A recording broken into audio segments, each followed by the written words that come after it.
नंदुरबार जिल्ह्यातल्या सातपुडा पर्वतरांगामधला आदिवासी बांधव हा होळीच्या रंगात रंगून निघाल्याचे पाहायला मिळत आहे। गेल्या 5 दिवसांपासून सातपुड्यातील विविध भागात होळी उत्सव मोठ्या उत्साहात मनवला जात आहे। अशातच माजी आदिवासी मंत्री केसी पाडवी आणि खासदार गोवाल पाडवी यांची असली गावातील मानाची होळी संपन्न झाली। यावेळी त्यांनी पारंपरिक विधीसह होळीची वेशभूषा करत दागिने परिधान करून होळी उत्सवात भाग घेतल्याचे दिसून आले। ढोल बिजरीच्या तालावर खासदार गोवाल पाडवी आणि माजी मंत्री केसी पाडवी हे पारंपरिक पद्धतीने थिरकताना दिसून आले। असलीची ही मानाची होळी असल्याने ती सकाळीच प्रज्वलित करण्यात आली आहे। या होळीसाठी परिसरातील आदिवासी बांधव आणि अधिकारी वर्ग पाहुणे उभणून उपस्थित होते। सलाउद्दीन लोहार, नंदुरबार, न्यूज 24।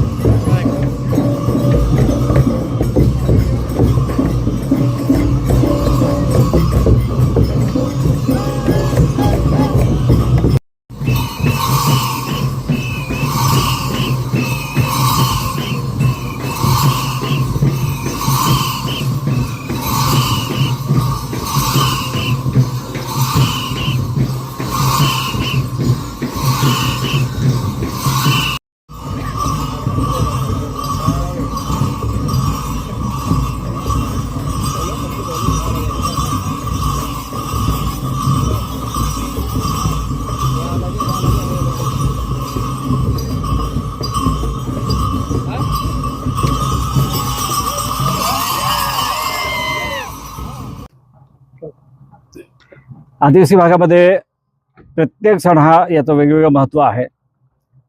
दिवाळीला आपापल्या गावची दिवाळी वेगवेगळ्या पद्धतीने लोक इथले आदिवासी भागामध्ये दिवाळी साजरी केली जाते आणि दिवाळीचं महत्त्व वेगळंच आहे। तसंच होळीचं महत्त्व देखील वेगळं आहे। जसं यामोगी माता आहे तसं ही पण एक माता आहे। ओलिया म्हणतात, ओलिया होळी माता ही एक माता आहे आणि ही आदिवासीमध्ये सर्व त्यांचं जे सुख दुःख आहे त्याच्यामध्ये त्यांना बरकत देण्यासाठी म्हणा, त्यांचं नशीब आजमावण्यासाठी आणि एकूणच होळीचा सण साजरा करण्यापाठीमागे आपली मानता, आपल्या भागाचं सुधारणा, आपल्या भागाचा विकास हा सगळा व्हावा अशी त्यांची मागणी असते। इंडिव्हिज्युअल व्यक्तिगत असते, सार्वजनिक असते, गावाची असते। म्हणून गावाची एकच होळी पेटवली जाते।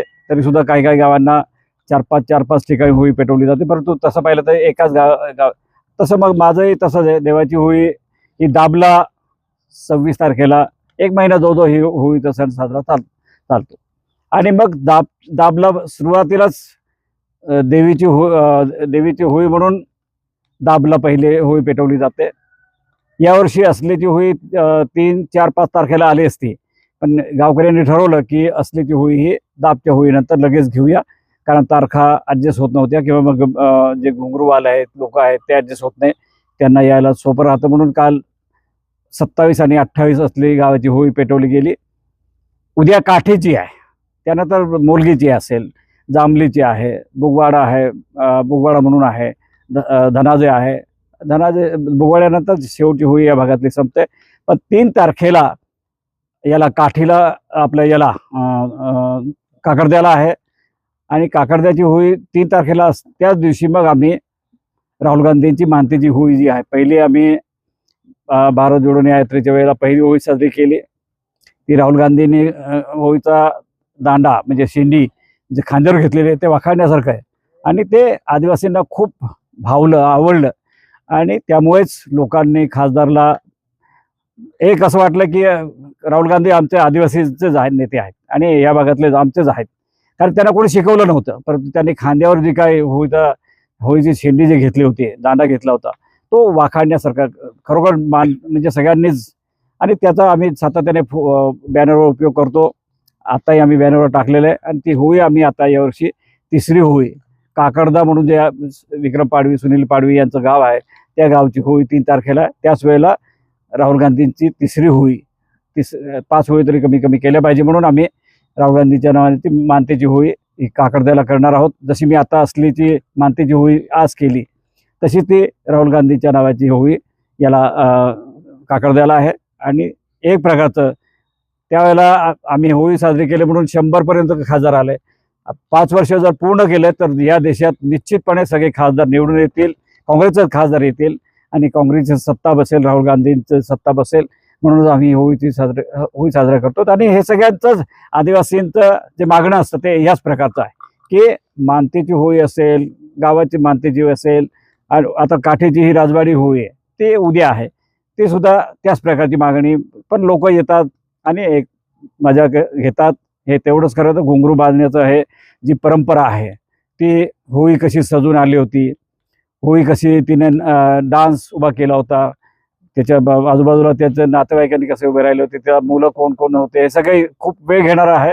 मी ते सगळं आता सांगणार नाही. परंतु होळी ही आदिवासींमधली एक आपली अग्रणी देवी आहे आणि ती देवीची पूजा ही निसर्गाची पूजा म्हणूनच आदिवासी तिची पूजा केली जाते, साजरी केली जाते. होळीचा सण साजरा केला जातो आणि त्याचंच महत्त्व आम्ही सुद्धा कमी होऊ देत नाही.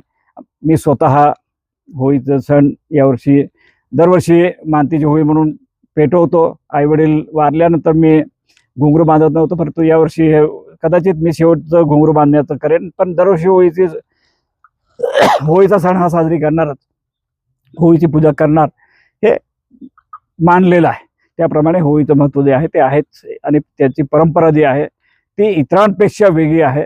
हे आपण सगळ्यांनी पाहिलं सुद्धा असेल. सगळ्यांनी याचा खूप अभ्यास करण्याची गरज आहे आणि आम्ही सुप्रीम कोर्ट असेल किंवा कुठले यंत्रणा असेल त्या यंत्रणाला समजून सांगू शकतो की आदिवासींची होळी वेगळ्या प्रकारची आहे. हे स्पष्टपणे तुम्हाला सांगतो. अशाच घडामोडींचा आढावा घेण्यासाठी आजच आपल्या YouTube चॅनलला सबस्क्राईब करा.